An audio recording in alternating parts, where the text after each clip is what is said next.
गुरु हे शिष्याला गुरुमंत्र देतात. हां, गुरुमंत्र म्हणजे नेमकं काय असतं काय? गुरुमंत्र म्हणजे बीज मंत्र. हं. जे बीज गुरु परंपरेने आलेलं आहे. हं. म्हणजे ज्या वेळेस आता गुरु शिष्याला मंत्र देतो, तो मंत्र म्हणजे कोणता? जो त्या गुरुनं त्यांच्या गुरुने दिला आहे. त्याला बीज म्हटलं गेलंय. हं. जे बीज गुरु परंपरेने देवापासून आलेलं आहे. ते हं. गुरूंचं गुरुला, गुरूंचं गुरुला, गुरूंचं गुरुला ते शिष्याला आलंय आणि त्या बीजाचा जप करूनच तो सिद्ध होतो. हं. हं. आता मी तुम्हाला गुरुमंत्र दिला. समजा तुम्ही माझे शिष्य झाले. हां.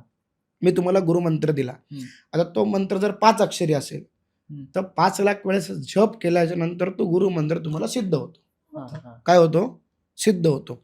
मग ते सिद्ध कशासाठी? ज्यावेळेस तुम्ही सकाळी अंघोळ करतात, हं. व्यवस्थित आसन घ्यायचं, देवासमोर बसायचं आणि तो मंत्र जप करायचा.